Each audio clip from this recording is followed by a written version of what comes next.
Hi, I'm Ben Graber, a proud Democrat running to be your congressman. As state representative, county commissioner, and mayor of Broward County, I have nearly 2 decades of experience getting things done here in South Florida. Too many in Congress have forgotten just how important results are. Too many in Congress have put their own interests before the best interests of this country. I'm Ben Graber, and I approve this message because I want to put you first.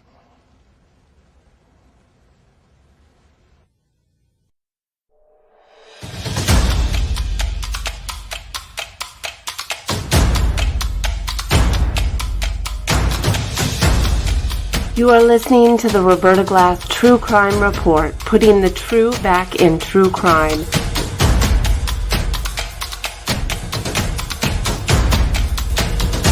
From New York City, Roberta Glass is now on the record.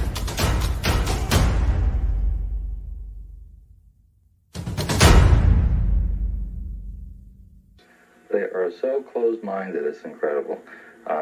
Mental conditioning, I'm trying to say it nicely. This is what you're seeing here. And it's amazing how these people have lost the ability to reason.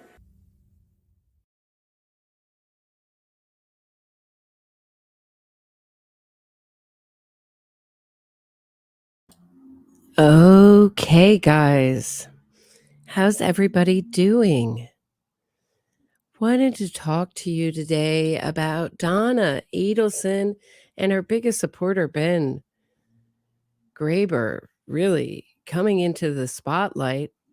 But before I do that, I really want to talk about Donna Adelson and how she told us everything about her mindset, her future secret defense strategy in her arrest video. And I also want to talk about how her PR has taken the form of Ben Graber, an old family friend who was out of the good graces of the Adelson family, has now come in as the mouthpiece, really talking about this case and what he calls the vilification, quote unquote, of the Adelson family. It's quite alarming, but in my mind, it's all in one piece of today's theme, which is how is Donna going to defend herself? And I think she's already let it slip how it's going to be done in court and what her current mindset is. So before I do that, I want to get into your comments from last episode. And thank you to everybody who showed up today. I was talking about Scott Peterson and why the Innocence Project, Los Angeles Innocence Project, which operates the same way as the National Innocence Project, be not fooled by the Innocence Project saying that, well, they're their own organization. Yes, technically, but I would like the National Innocence Project to let me know how the Los Angeles Innocence Project operates in any way different than the Los Angeles Innocence Project, the city Innocence Projects. And so sometimes they go state by state. So it'll be like the Illinois Innocence Project, and sometimes it'll be a city. And then there's the National Innocence Project. It is a huge, the wrongful conviction movement is huge and extremely, extremely rich. So Joe Simpson, 79.99, says mischief maker. So she's talking about Donna on Wheel of Fortune, and that was the puzzle she solved. That's putting it mildly. If only she stopped there. Yeah, with just being a mischief maker. Yeah, great point, Joe. This case is filled with those kind of oddities. Felicia Heimer, 32, the Wakula Correctional Institute. So that's where I believe Charlie Adelson has gone, should play this call on a never-ending loop for Charlie. It may make him flip on Wendy faster as he listens to himself obsessing about the trivialities of Wendy's life. Now that he's no longer has any prospect of a life himself. Well, I've heard this a lot. I've heard that Charlie, because this is such a family that always does what's best for themselves. So each individual member of the family will do what's best for themselves. And it's really like a might makes right philosophy that rules this family. People have speculated that Charlie will flip on Wendy, Donna will flip on Wendy. And as much as I would love that to happen, I don't think that Charlie is going to flip. I don't think Donna is going to flip. I think they're all one organism as far as culpability, and they're all very narcissistic. And I think they will each individually go to the grave saying they had nothing to do with this. I think Charlie will continue to appeal his case. I think he'll go right to the movement I just talked about, the wrongful conviction movement. They tend to love murder by hire cases because you don't get your hands dirty. So there's a lot of circumstantial evidence, not so much direct. And I think he'll go to his grave trying to undo this conviction. And ditto, I think Donna will be convicted. And my biggest fear for Donna is that she will end it all in prison. That's what I'm fearful about. But I don't think that either one of these, anyone in the family, is going to turn on anyone. I mean, look at Wendy. She's just as ruthless as the rest of them. And she's gets up on the stand, has immunity, and she still is lying with immunity. So what are you doing? Because you only do that when you're complicit. So she's protecting everyone she thinks by lying and saying, oh, Dan and I got along great. Janet Moorcraft, thanks so much. Yes, thank you for bringing this up. Is the Innocence Project a money-making business? Yes and no, okay? So if not, what is in it for them? So it is a nonprofit, but Innocence Project lawyers, so they will often work pro bono to free someone like Scott Peterson. And with the idea that if they're successful, what they go on to do is sue in our civil courts for the wrongful conviction, and that's where they get multi-million-dollar payouts. And they are so well-staffed, so well-funded, a lot of times they don't have to do much. Pro bono, it means, pro bono means that it can mean different things. It means that they're not getting a fee, but they can get paid in other ways. Sometimes that means it means a lot of different things, but generally they're taking either a lesser fee or no fee at all. It can be more complicated. So that's how they make money in our civil courts, where the bar of evidence is much lower. The judge isn't familiar with the case. The opposition, oftentimes, hasn't tried the case, it's a crazy thing. They'll sue the police, and that's what you'll see is, so your tax dollars, this is one of the things I find so offensive, are paying off people who I believe, the transcripts I've looked at, the cases I've really looked at with a fine-tooth comb, are paying off people I believe were totally rightfully convicted. So, and the press props it up. So they get a good story that everyone will want to, it furthers, it advances them. And there's all sorts of different money-making elements. It's Miss Lisa. Thank you so much for the super stickers. There's also the Hollywood element. They make documentaries. 2 Innocence Project lawyers just produced a thing on ABC called The Last Defense.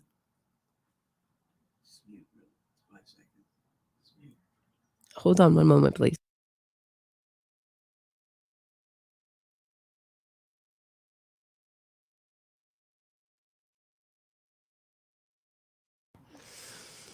So my boyfriend tells me I'm confusing everyone. So this is how it works.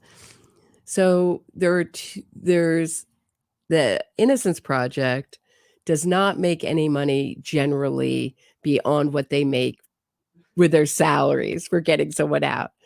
The idea is that once they get someone out and overturn the conviction, they can then sue in our civil courts where the bar of evidence is much lower. And they often get multi-million-dollar payouts. They'll sue the police. They'll sue the state. They'll sue the city. That's some of the lawsuits, just to explain. I hope that was clearer. Pitch night. I've got into the habit of watching your new videos every day. Oh, thank you so much. I had to scramble and rewatch old videos for the past few days. Missed you so much. Oh, that's so nice.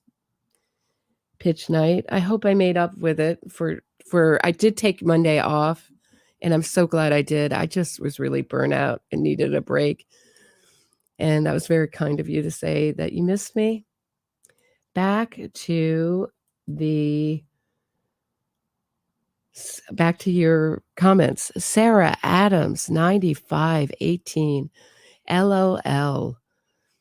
Laugh out loud. Can you imagine Charlie now?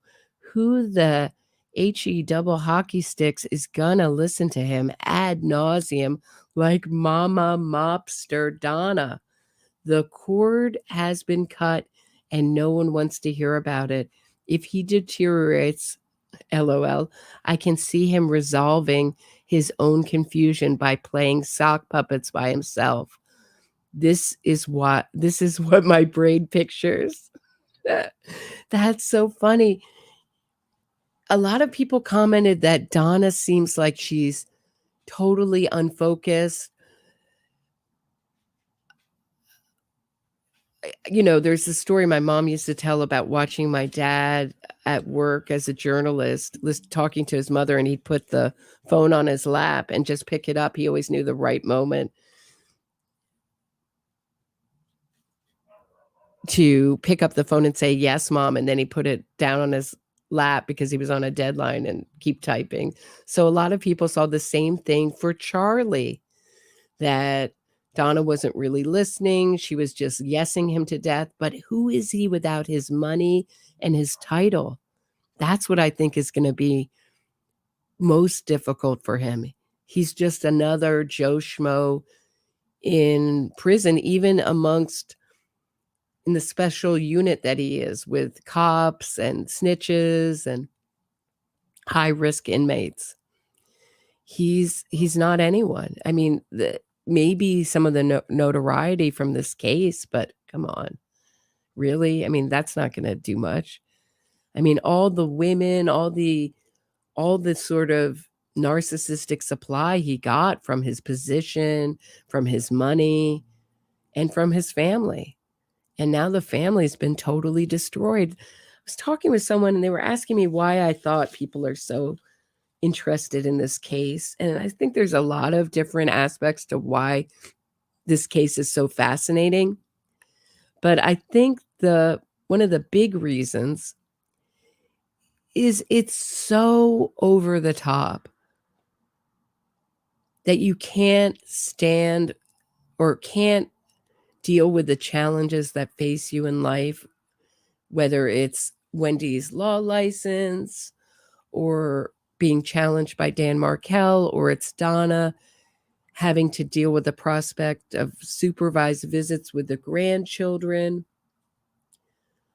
or it's just living in Tallahassee until the children are older or until Dan Markel gets another job.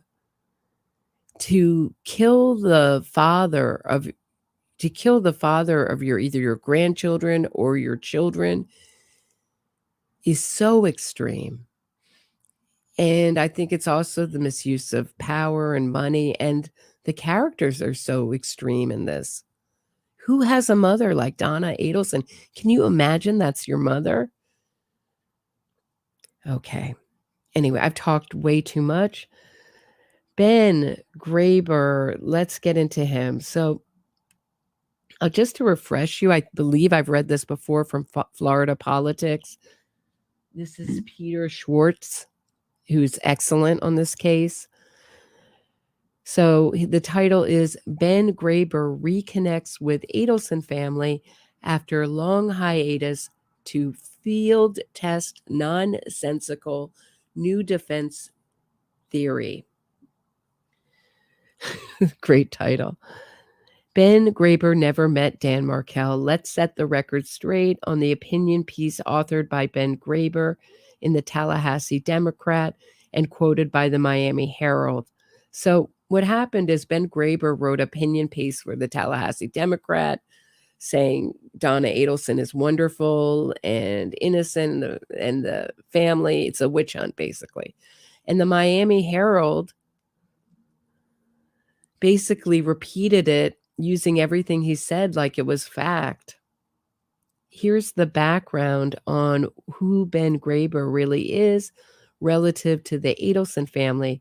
Authorities have named multiple members of the family as involved in the 2014 murder of FSU law professor Dan Markel, including Wendy, the victim's ex-wife, along with her brother Charlie, who was convicted of murder in November, and her mother, Donna, who was arrested while trying to flee to a non-extradition country about a week later. Graber represented himself as a friend of the Adelson family for 40 years. Not so. Graber had no personal contact with the Adelson family for decades.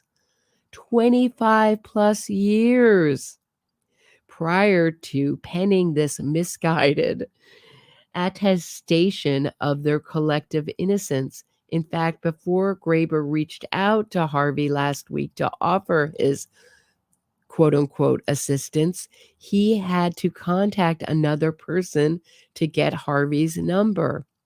Graber never met Dan Markel. He was not invited to Dan and Wendy's wedding. Graber was not in contact with any Adelson during the duration of Wendy's marriage. In other words, Graber was not a 40-year friend.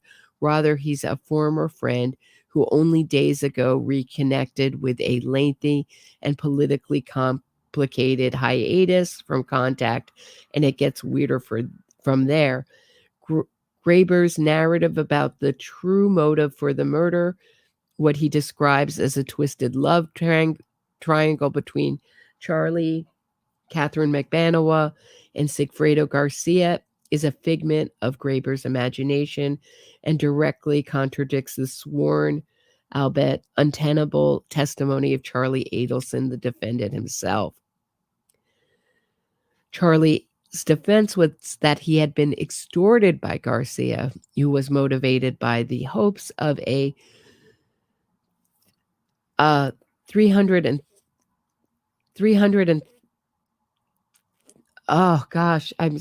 so many threes. $333,000 payout.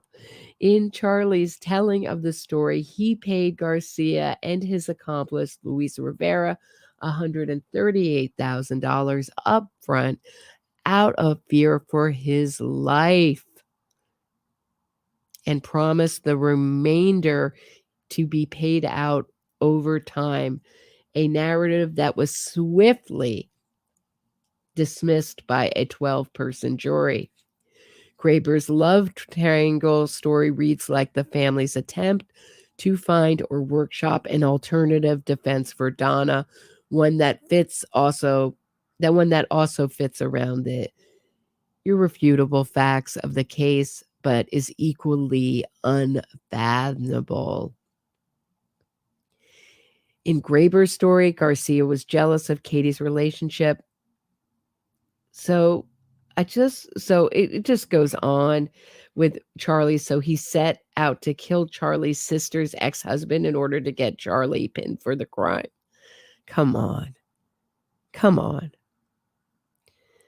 So this writer points out no gun was planted at Charlie's house. No messages were sent to put law enforcement on his trail. Instead, like many participants in this crime, carried on with their lives happily, it appears, until it became clear that the FBI was on to them. And even then, no efforts were made by Garcia or his accomplices to make Charlie take the fall for setting the murder into motion. So basically, Graber was, in 1996, ran for state senator. Oh, wait, I'm sorry. Okay, here it is. Graber also failed to disclose political relationships between himself, the Adelsons, and other family members with ties to this murder case. Harvey once served as treasurer for one of Graber's campaigns. Harvey had also been supportive of the political career of his best friend, Peter Weinstein, a former state senator turned chief judge in Broward County. That's Peter Weinstein, who is Wendy's godfather and also got Charlie Adelson to graduate from dental school. Okay, so then in 1996, a major discord between the families occurred. Graber ran for Congress against Weinstein and Robert Wexler in a crowded Democratic primary. Graber lost and proceeded to endorse Wexler over Weinstein, causing a major rift. So what's interesting about this, and hold on one second.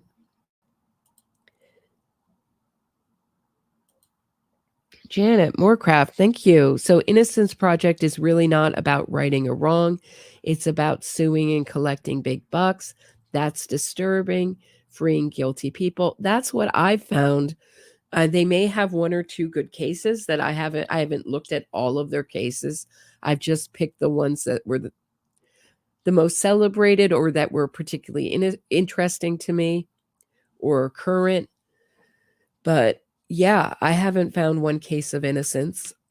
And you have to think that's not unusual because it's already gone through. You have for someone to be in prison for that long. And most of these innocence campaigns don't start till 14 years after a conviction. So the detective would have to be wrong. The prosecutor would have to be wrong. The jury would have to be wrong. Our appeals court, each appeals court that looked at this would have to be wrong. And so it's a pretty, I think there have been wrongfully convicted people, but I think it's much rarer than the Innocence Project is trying to make out. That's what I've discovered. And I would encourage everyone to look, if you're interested, and read the transcripts of the cases the Innocence Project champions. Okay, I've lost my way here. Oh, okay, I see where I am. I found my way home. Nook. Thanks for the super sticker. Katrina Hetherington. Wow, thank you for gifting 5 memberships. I so appreciate it. A round of banana bread emojis for the chat. Thanks so much. So generous of you, Katrina. Appreciate it. Okay, back to Ben Graber. And I won't go on and on, but there is some interesting stuff. And then I will tell you. So right on this right on this article, Ben Graber writes, "Thank you for insinuating the useful idiots, quote, because it applies to others as well. Everything you just insinuated is BS. There's no conspiracy to change the dialogue nor a test theory. The theory is clear and can be corroborated. See my op-ed for details." So he's saying it's not a theory that it was debunked. Go look at what I wrote and that proves it, which is kind of funny. As I stated to the reporter, but not written, was that I have not seen Harvey or others for about 15 years socially. I did not attend the wedding. So he's saying I didn't pass my motives are fairness and what I see as railroading or reckoning to destroy an entire family through the legal system. The Adelsons by the prosecutor and organized PR against them. See, because what I think he's part of is an organized PR effort that started with Rashbaum giving an interview to STS. I thought he was going to give one to Mentour Lawyer. Has that happened yet? Did I miss that? Or did he back out of that, Rashbaum? And now we have Ben Graber again reappearing on the scene, and I'll tell you why in a second, how, on his Twitter or X, and talking about this again and really getting into it. The murderers are in prison. The families should be judged separately and not as accessories to the crime committed. He doesn't say why. Their profiles in no way suggest collusion with the conviction. Their profiles? No, the evidence suggests collusion. So he's saying they're not the type to commit. These aren't the type of family to commit a murder. That's what he's saying. He's saying they aren't the type. They're a great family. And the real villain here is not the Adelsons, but it's the legal system. Very much like a narrative that I've talked about over and over again on this podcast. Very familiar with this. They are, in my opinion, incapable of the accusations. See, they're too good of people and will be found innocent with a proper trial. He's not going to tell us what was wrong with Charlie's trial. It's just they need a proper trial, meaning a trial where they get acquitted, an expert testimony, which I outlined clearly in my op-ed piece. Oh, please. This is a load of nonsense. But there he is weighing in on it. So there you go, Ben Graber. And his defense. I mean, do you want to take a look at it? I mean, maybe it's someone impersonating Ben Graber in the comment section of the Florida Politics, but it sure sounds like him. How many people? Here it is, just so you can see his comment. But I want to show you on Twitter, he's really going full force. And it starts, wait, let me actually set this up for you guys. Actually, no, I'm going to go actually the way I thought. This would be better. Trust me. So Ben Graber, here he is on this huge post. Look at this. Look at these posts about Donna. It gets crazier, but it started where he started to attack the Markell Act. So this was January 29th. He started with the Markell Act. Oh, did he just, whoop? What happened? Hold on, guys. Here we go. Wouldn't it be funny if he blocked me right as I was doing this, this episode? Would that be funny? The Ben Graber, politician, physician, and author. And don't get me started. I've talked about his background in kind of a vague way. Go check out Fancy Fiction's Twitter account if you want to learn more about that. But basically, he failed to report an abuse of a 10-year-old when he was giving her a medical service. Which is by law he should have. Okay. HB known by advocates as the Markel Act to protect grandparents and children against alienation from each other in narrow strategic situations. Specifically, the bill says the grandparents can petition. So basically, he calls it, again, in my opinion, this is a well-orchestrated. I see this as a persecution of a mother without cause by a public entity, the legislator. It's probably unconstitutional and suggests political favoritism and abuses of the law. No, political favoritism is what the Adelsons had for years, thanks to their connections. That's how they avoided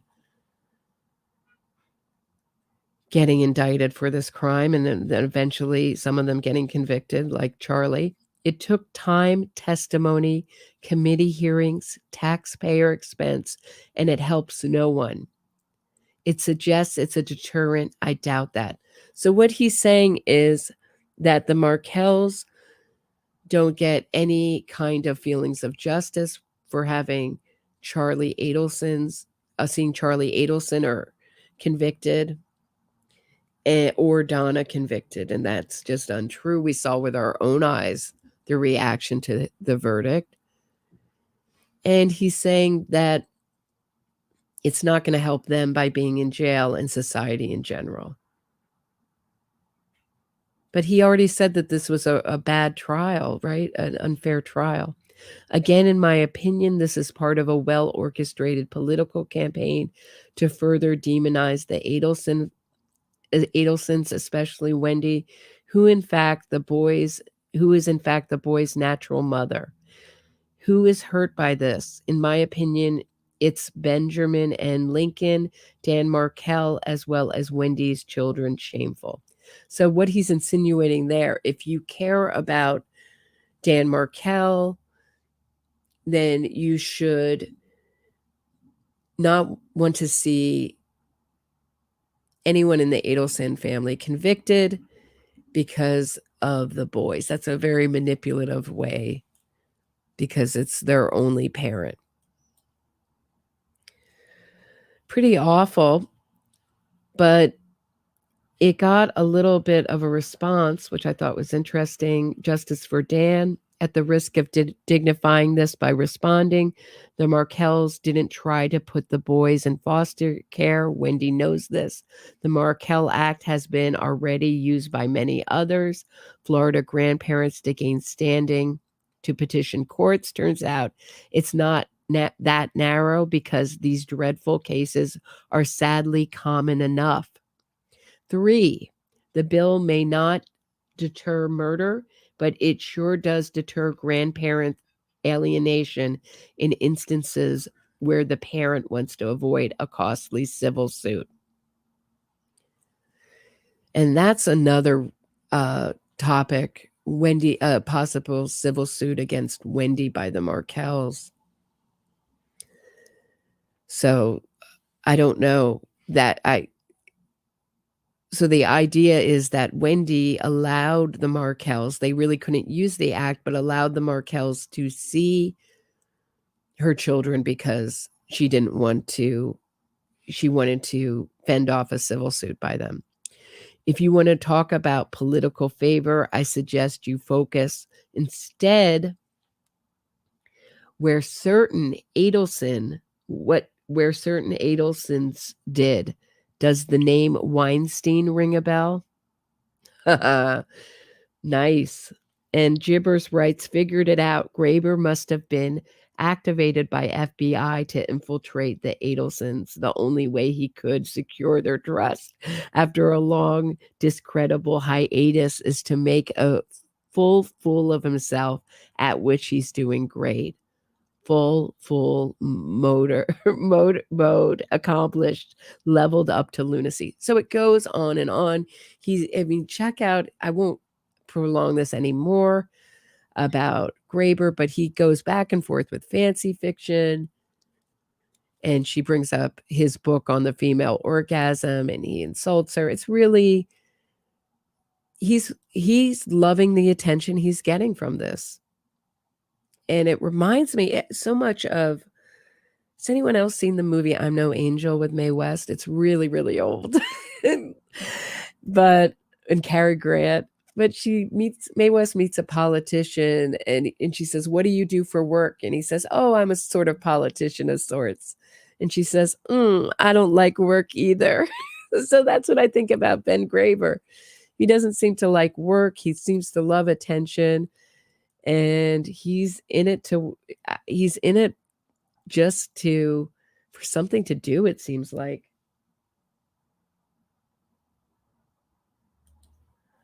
Madam August Butterfly, Adelson's pay Katie Sigfredo kids as trade for silence. Well, I think they got their silence by paying for their defense. That's my theory. And there's oh gosh, I guess I'll go into this. But basically they got caught. Katie's lawyer got caught on tape saying, the Adelsons aren't going to cooperate. Basically, stay silent. It was like a message, stay silent. And that's when she rejected the plea deals offered to her. It's the kind of crazy part of that first trial is when her lawyer gets caught on tape. So that's where I think it really came into play. I'm not buying that anyone in Katie's family, either by theft or any other means, really paid for her defense. Or Sigfredo's.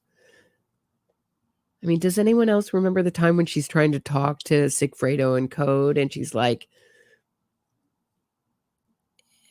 trying to talk about the numbers, the last phone numbers, and he's like, I don't have, it was like under $100. I don't have that money.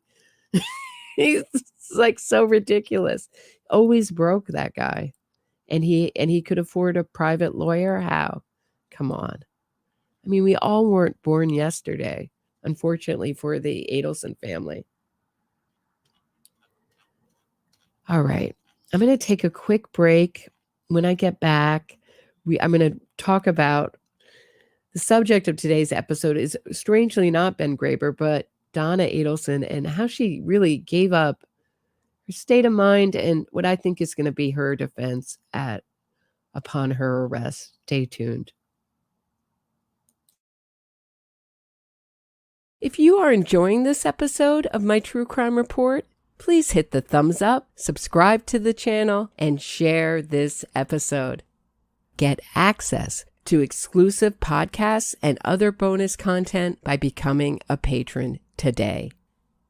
If you have a question or comment for me, shoot me a super chat and I'll do my best to answer it and read it on air. Thanks so much. Now back to the show. So now we're talking about Donna. Donna. So I woke up. So the thing that's been really haunting me, I guess that's my subconscious talking, because I'm going to be talking about a haunting, bothering me, on my mind a lot, is what Donna meant when she got arrested and she said, "Oh, here we go again." And I thought about it for a long time. And what she means is everything bad has happened since Dan Markel's murder. And of course, she can't take responsibility. So Dan Markel is doing it. It's not her doing by deciding to take part in a murder or a conspiracy murder or murder by hire, however you want to put it. It's Dan Markel's fault. He brought in everything bad into this family. And again, so it's not enough. It's like a martyr mentality, a victim mentality, which Wendy also has, that everything bad happens to her is everyone else's fault. She's number one victim. And you can see in this, let's just watch it together, just the beginning of her getting arrested. We can watch more if you want.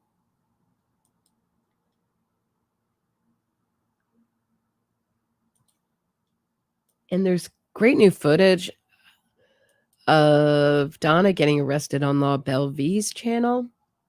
It's kind of fun to see it in different angles and see some of the Some of the moments we didn't see before.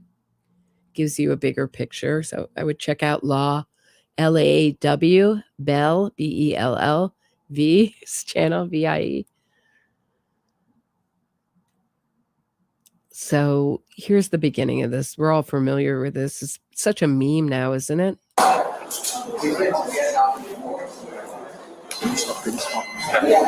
how are you? You have an ID? No, I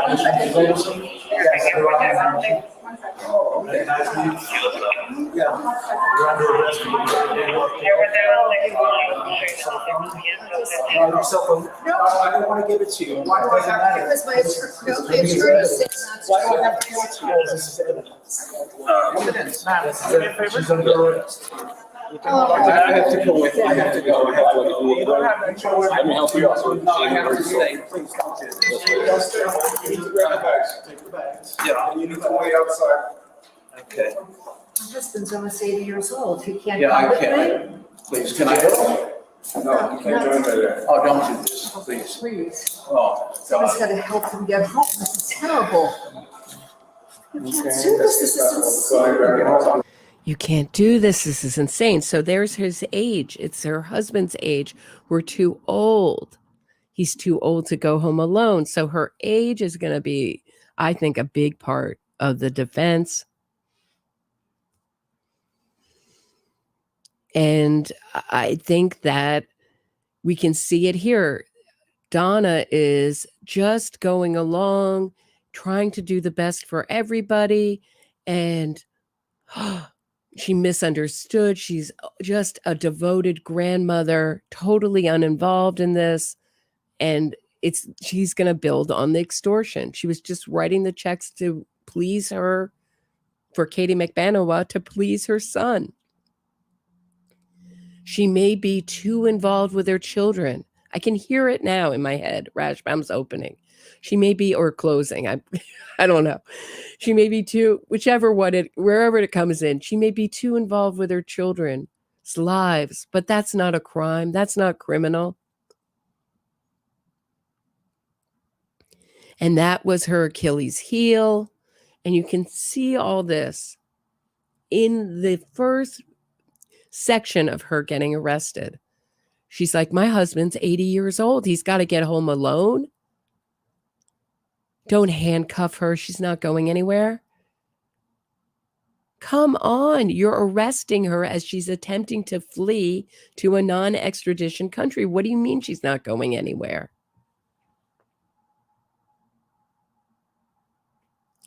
So I think we're going to see a lot of this age. I wouldn't put it past her to, as I've said before, to come in a walker, a back brace, some kind of playing up her age. Her dyed hair may grow out, may grow gray for the trial. I don't know. It's a competition between wanting to get over on the jury and get their sympathy and her vanity. Keith Raniere dyed his hair for the early hearings. He's the NXIVM guru, with ballpoint pens. It was like so black. He looked so crazy. His hair was so black, it did not reflect light. And that was the rumor, that he dyed it with ballpoint pens. I don't know. It was something very odd. He looked bizarre and scary. Not the look. It was gone by trial. Is that okay with you? Please. You know, not that we can post it. She's not going anywhere. Please. You have anything in your pocket? No. Do you have anything of value in you? No, Plus you have a necklace on. You wanna go? You can take the necklace. Yeah, take it off. Yeah. And the earrings. And the earrings, the rings, take everything. You give it to your husband. And there we see the kiss between Donna and Harvey.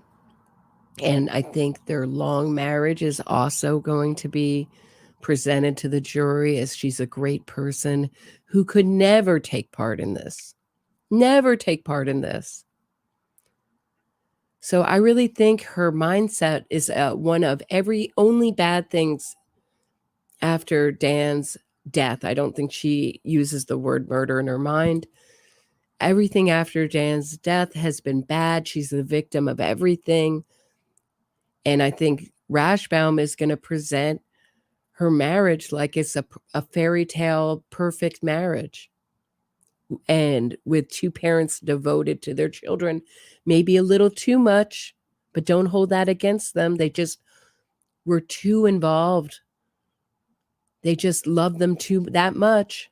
But we know there's no love in this family.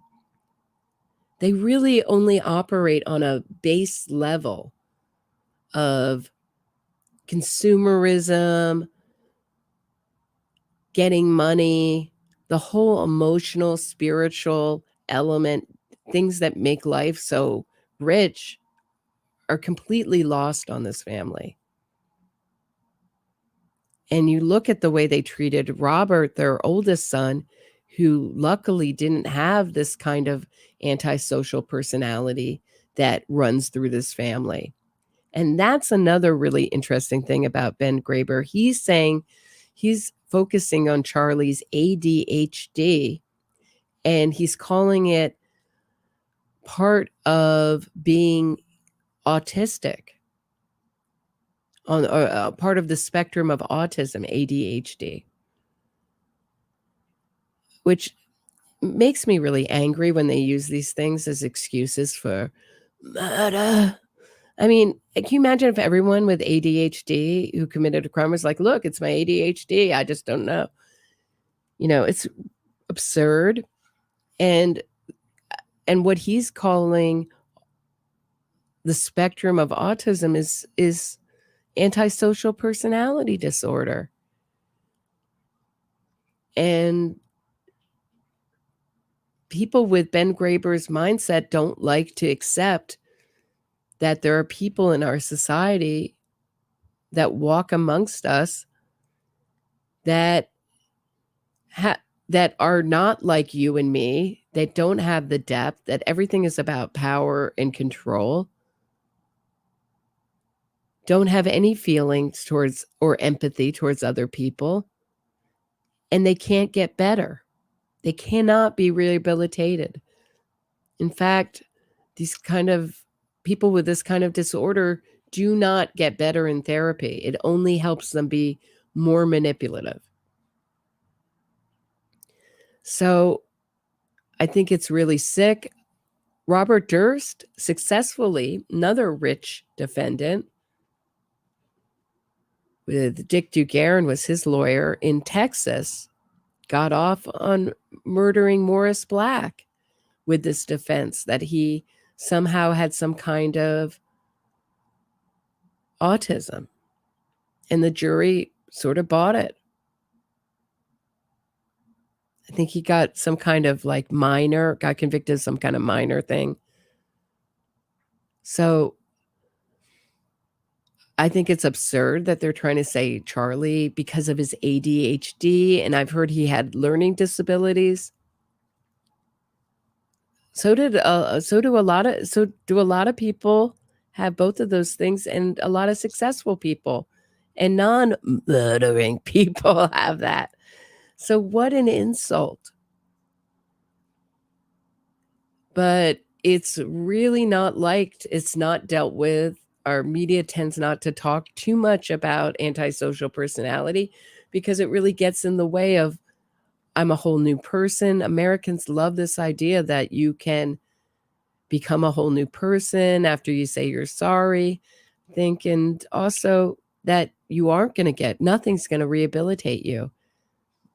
That they're really incapable of inner reflection and getting better, some kind of rehabilitation. Because once you arrive at County Yale, they're gonna make you remove all that. Can I call my attorney? You can. You got the password ready? Where am I going?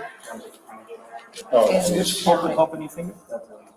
Where am I going? You're going to the Dade County Jail. Dade County Yale. No, this is right here, the one on. Thank you so much for the super chat, Hillary Bethencourt. Donna thinks money laundering means money laundering means literally washing it. That prosecutors must advise you must advise you in advance of a warrant. Oh, that's my favorite, Hillary. That's my favorite moment. I love that moment. She's like, I didn't know about a warrant. Nobody told. You're fleeing. Nobody wanted to give you a heads up so you could flee better, Donna. They're cursed because they got caught for murder. Totally antisocial. Thank you. I know some people might disagree with me and say Charlie is maybe on the spectrum, but I don't think so. I really don't think so. So, Brad Blanchard, thank you so much. Roberta, that is her Wheel of Fortune face. Pat, I'd like to solve the puzzle. The word is murder. MURDAHHHHHH. Murder. Yeah, murder. Oh, this case is so crazy. So crazy. Should we watch a little bit more now that I've gotten into this? Now I feel like, should we watch a little bit more? Are you guys up for this? Let me see.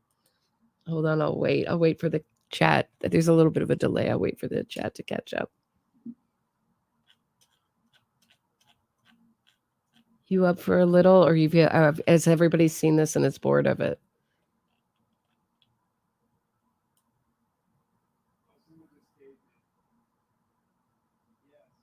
Okay, all right. We'll continue on. Hold on one sec. Miss Lisa, check out Miss Lisa's been on fire with your shorts lately, Lisa. We are a community in here. Please check yourself before you are rude, offensive, or generally not nice. Someone being not nice in the chat? Is that to me, Miss Lisa, or is something else going on? Let me know. I mean, just let me know regularly. You don't have to send me any money to let me know. But if someone's not being nice in the chat, mods, Tommy DV, Sardi page, Murder by Maestro. Can you guys get on that? Okay, thank you. Sorry, I'm like one woman band here. There isn't like I'm just myself. There isn't like a army of people behind me. And thank you very much, mods. I so appreciate you keeping the chat in line. I'm sorry, remove your earrings. No. 1 minute.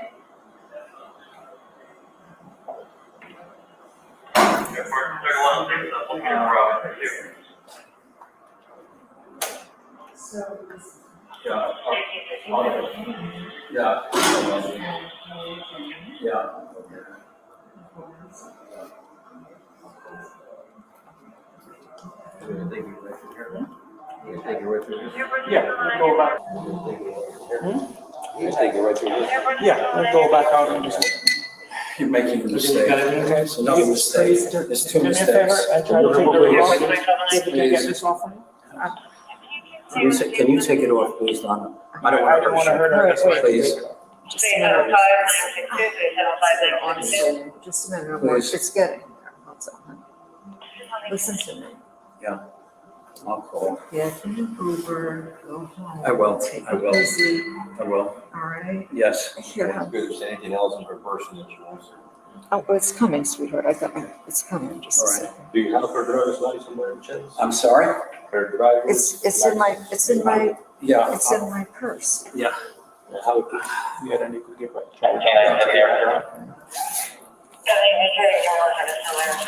Sure. Do It's you need her almost there. passport? Or can I give it to the husband? The passport can I give it to Donna, What's else? where is it?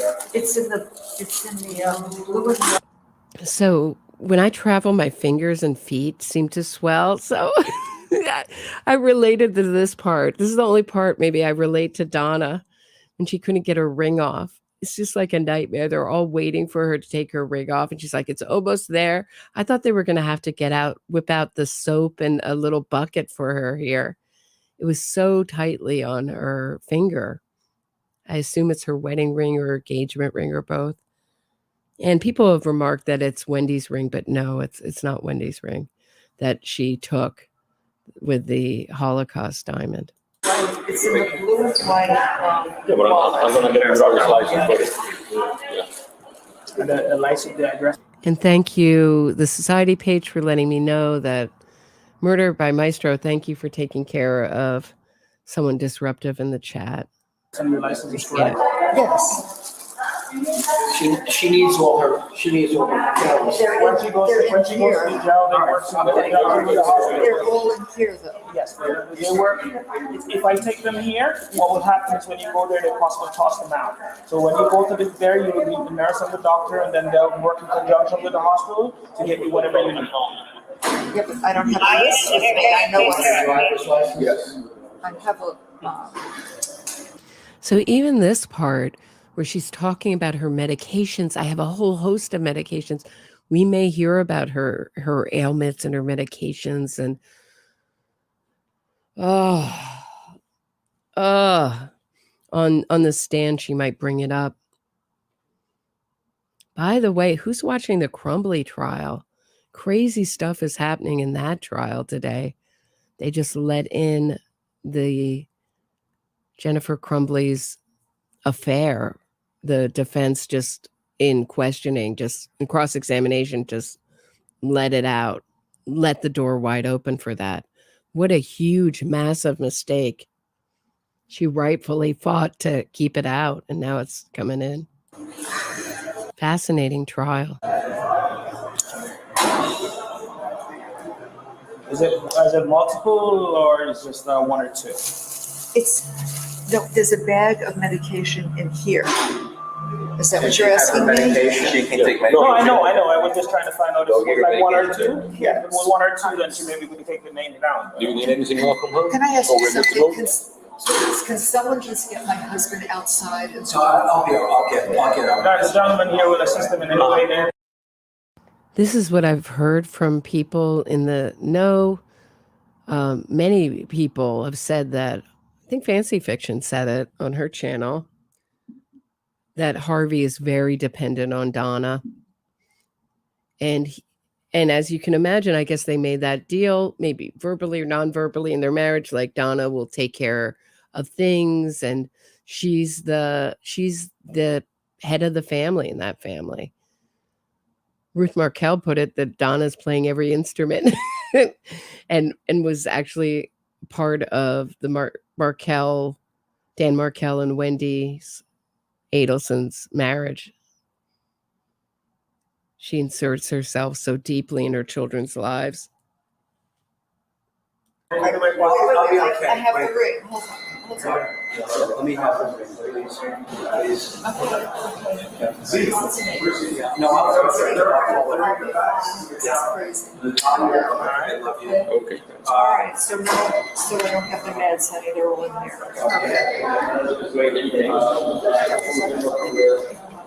Yeah, I agree. I think she's dependent on that. She looks at them so forlornly, oh, we part, myself and the medications. And I think that she was on some kind of very calming medication. But she's very lucky. It looks like, to my eye, I've never been in the Leon County jail myself, but looking at their PR, it doesn't mean it's true, but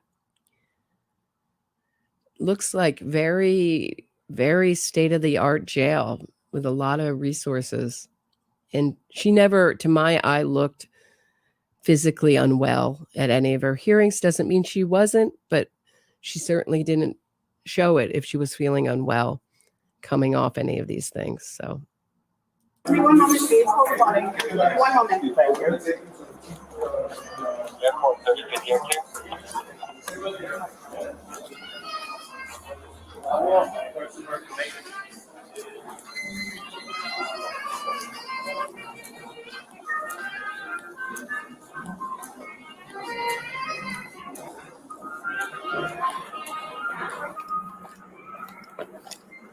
This is really interesting. When you watch it from this angle, you don't realize how many people Donna is passing, that you don't realize how busy the airport really is. It looks much more empty from this footage. But when you watch it, the different footage from a different angle, you can see how many people she's passing. And this must have been just humiliating. I mean, Donna is everything. Donna's all about image, guys. It's terrible. It was a horrible thing to be paraded in the Miami-Dade airport like a common criminal when you know I'm innocent. You know, she tells herself that all the bad people are Pat Sanford, Georgia Kappelman, they're all out for themselves and their own ambition, even though Pat Sanford is retired here. Came out of retirement to arrest Wendy. I mean, Donna, excuse me. I always do that. Always do that. So this must have been horrible for her. Absolutely humiliating.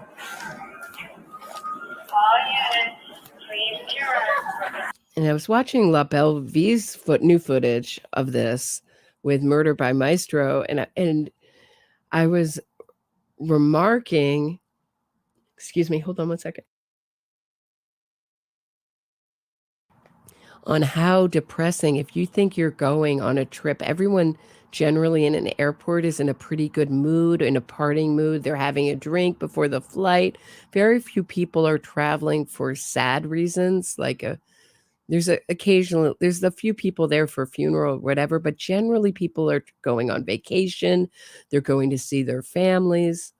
And here's Donna, who was minutes away from escaping this fate.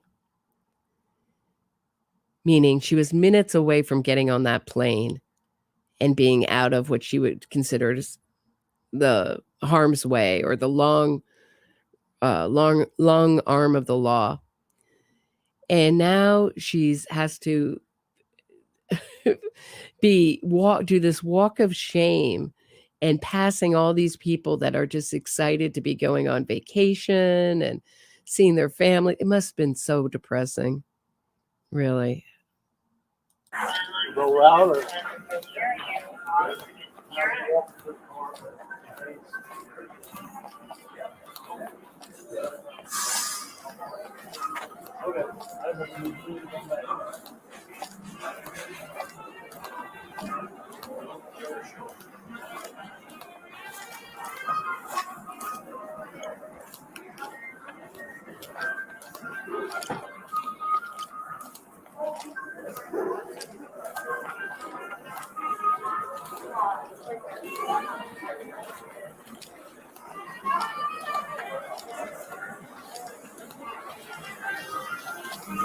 Harvey obviously doesn't think he's going to get indicted either, because there's nothing stopping him, I don't believe, from getting on that plane.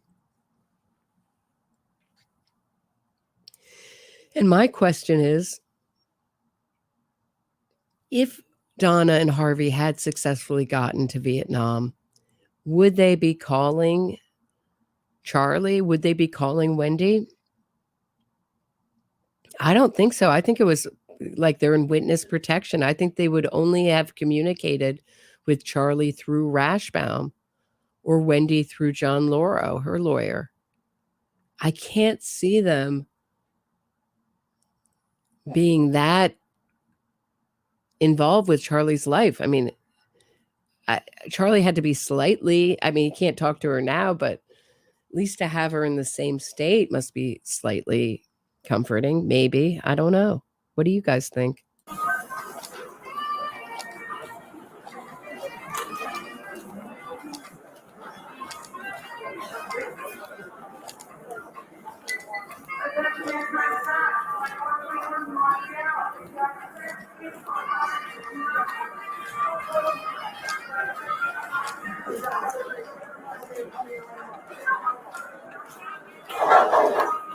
So we've all seen this. I think we should just get to the good part. What do you guys think? So really, can we just get to the part where she's, wait, hold on. Can I find it where she's, the best part where she's asking about the warrant? Isn't it right around here?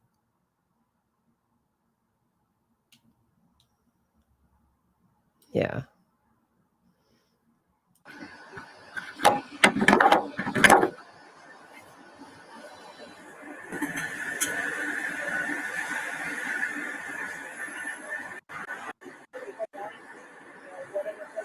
Oh, I'm not quite there yet. Hold on.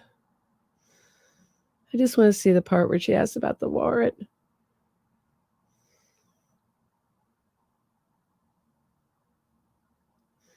Yeah, I think it's after she drinks some water. She turns and she asks, am I right? Yeah, here.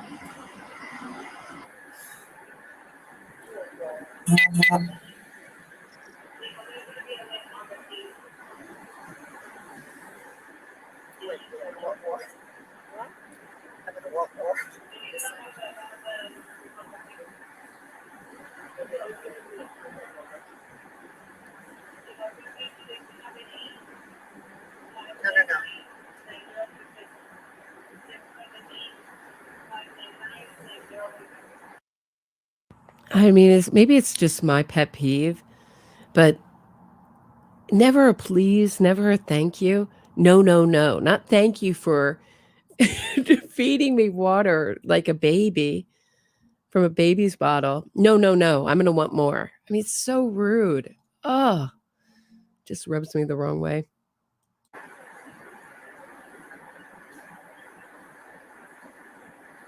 Thank you. Oh. Do you know how long we're going?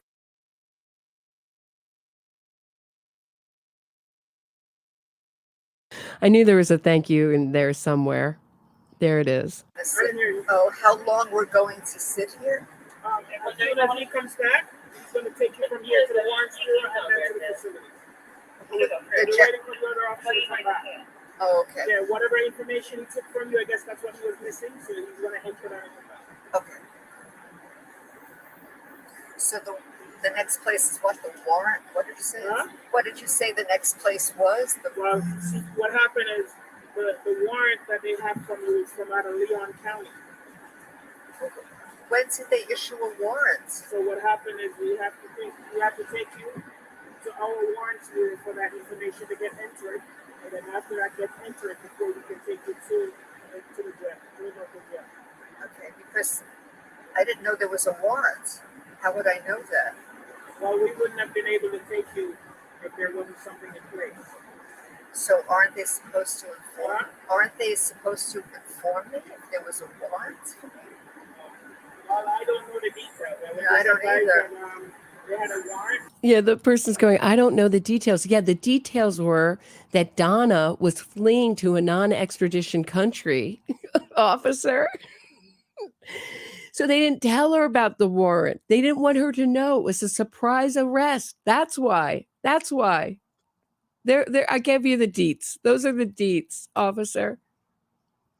But no one can convince me that Donna didn't think she was going to make bail and get out. And I think that was Harvey's purpose. And we skipped it, but there's a long part where she goes down an elevator and a phone starts to ring and ring and ring and ring. And I believe that's either Harvey or Rashbaum trying to figure out where she's going to go so they can offer bail. Now, we know that there's no when you have a charge like this in Florida, generally you're not getting bail. I think but I don't know if Donna knows that. And I've heard Carl Steinbeck say, oh, of course, Rashbaum has informed her that if she gets arrested, that she will probably stay in there till trial. I would say that's probably the kind of lawyer Carl is. I'd say Dan Rashbaum is all about himself and making money from this, and he loves the criminal element. So I don't think that there is any chance that he informed her about, what would actually happen. He said, oh,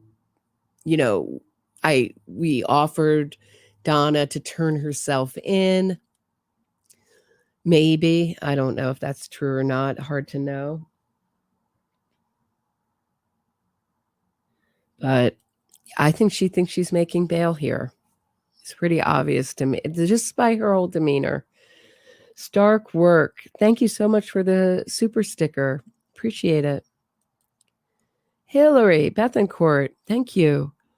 You can visibly see the moment when she latches onto the notion she's been wrong somehow. Oh, you're funny, Hillary. Because they didn't announce the warrant in advance. I thought the same thing, Hillary, that she's like, oh, I didn't see a warrant. There's my loophole. I'm out.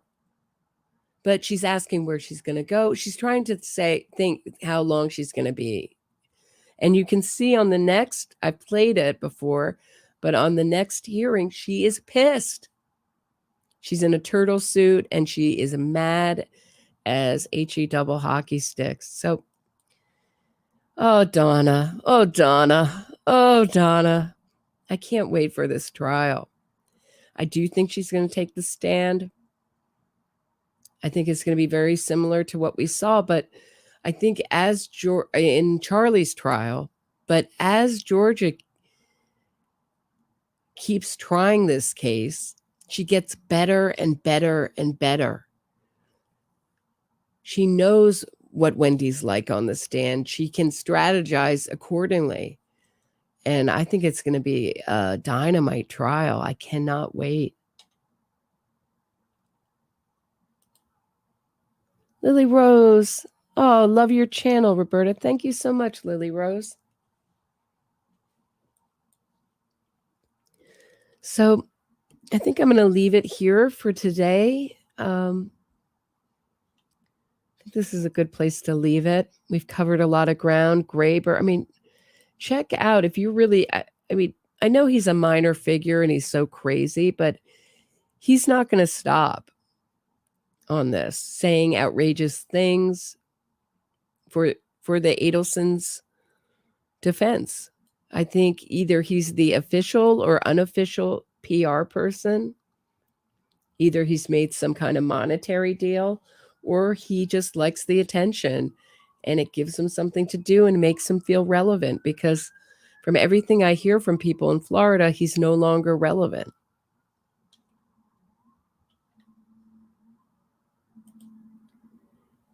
Fancy lady didn't make bail. The fancy lady did not make bail. She did not make bail. She got nothing. Nada, nothing. Not even a piece of banana bread.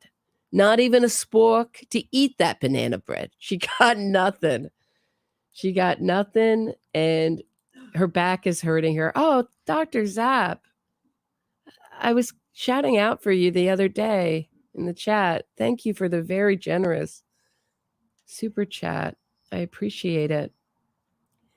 All right, I'm going to end this the way I always do, or usually do.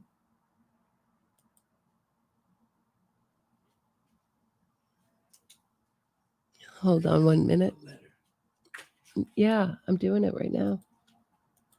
Sorry. Okay. This is a victim impact letter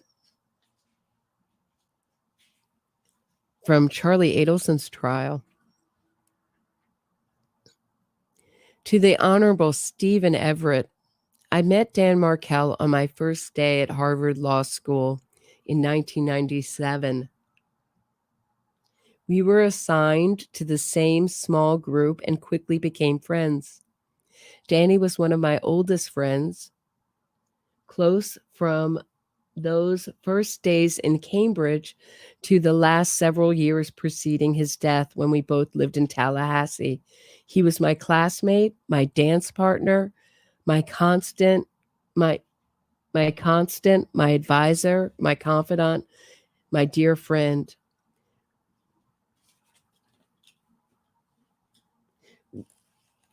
We shared past, present, and future. A classmate remembered Danny and I becoming fast friends our first week of law school.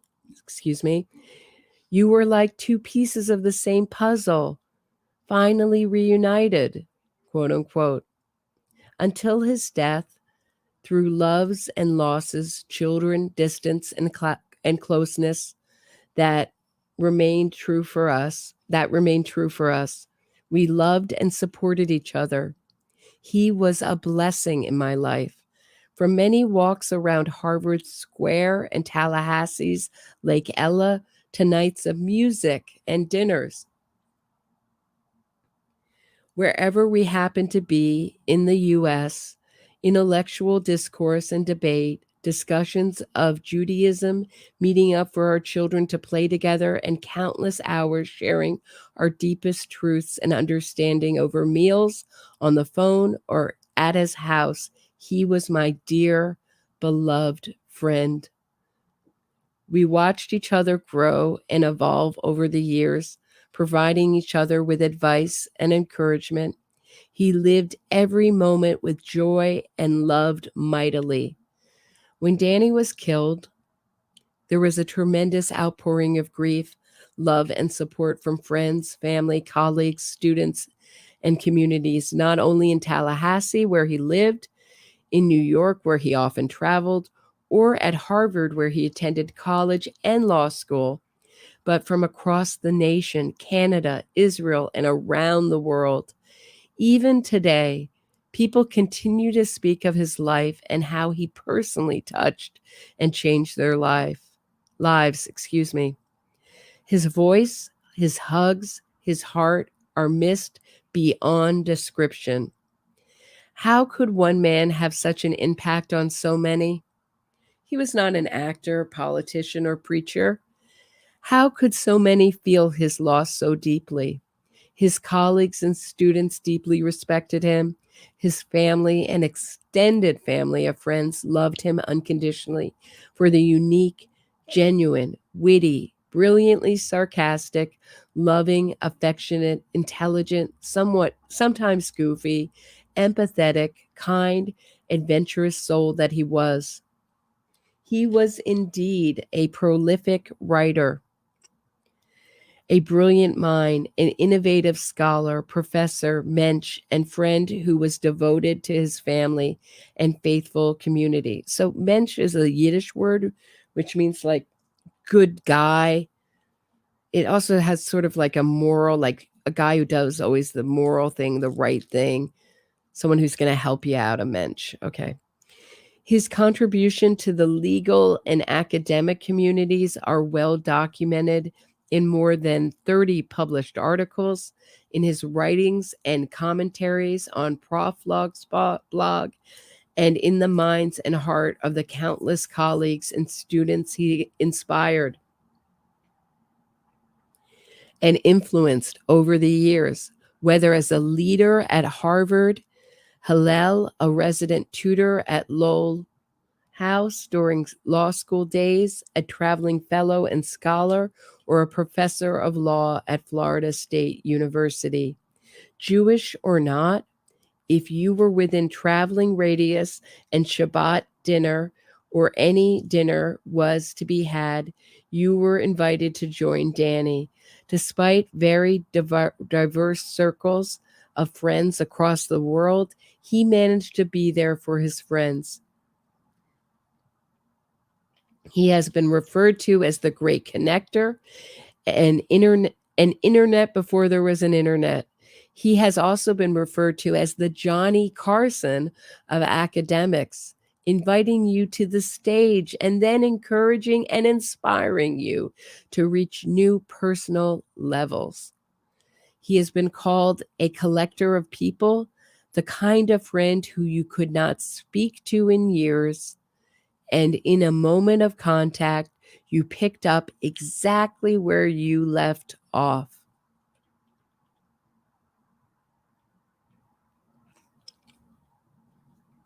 He was quick to foster your potential, to challenge you towards your best, to support you through the best and worst of times.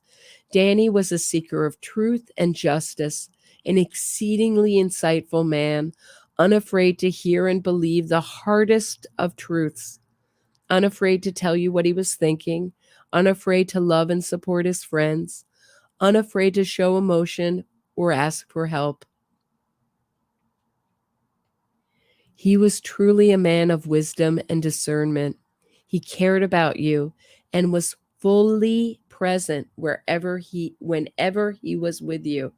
He easily created an emotional intimacy that led to deep personal connections.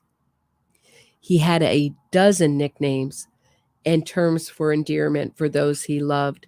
Danny's heart was his boys, his little bears, delicious ones, wonder balls, and magical ones. And all those are in quotes. He was in awe of them. He loved teaching them about his deep faith, tradition, ritual, and the importance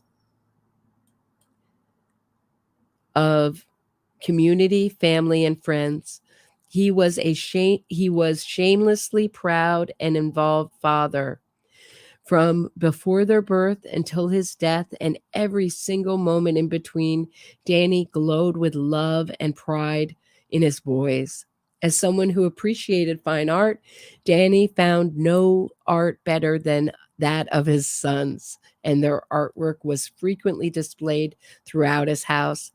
As a music lover, Danny found no sound sweeter than that of his boys singing.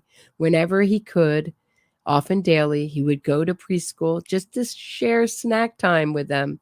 He was one of the best fathers you could ever meet, and his boys deserved to know him.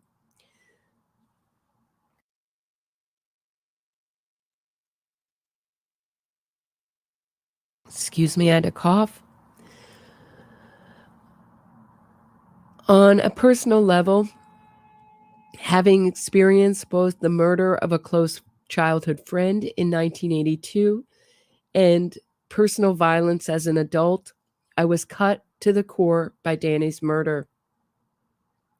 It tore open old wounds and removed any sense of peace or safety I had struggled to rebuild.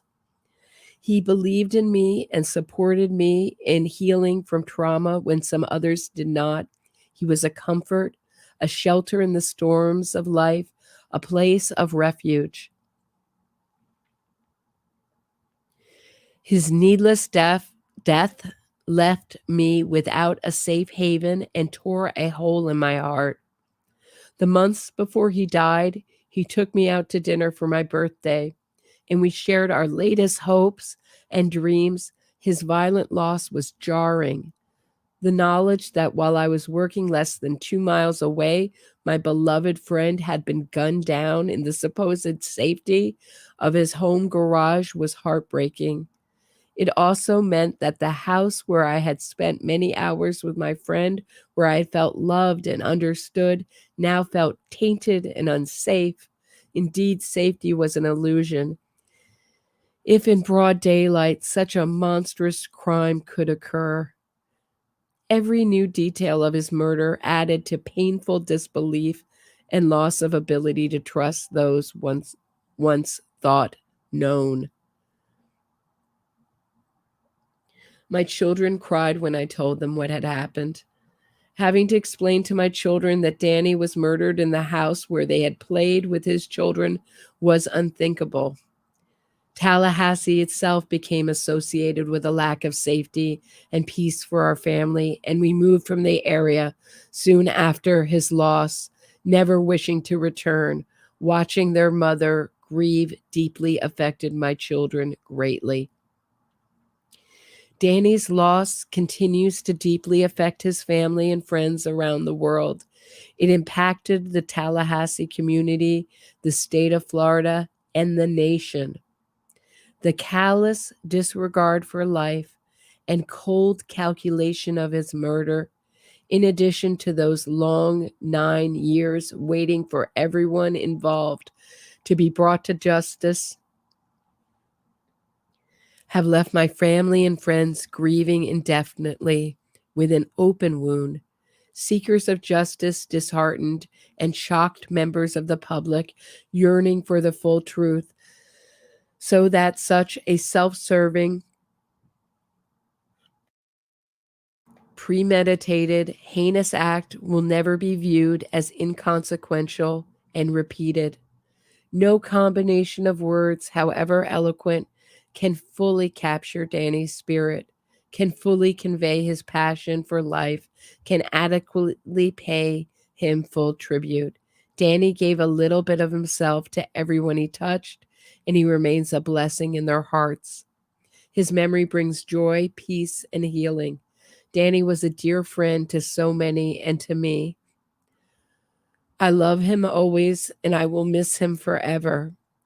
For all who knew him, his loss leaves a void that cannot be filled. Danny Markell was simply irreplaceable. Sincerely, Tamra Demko.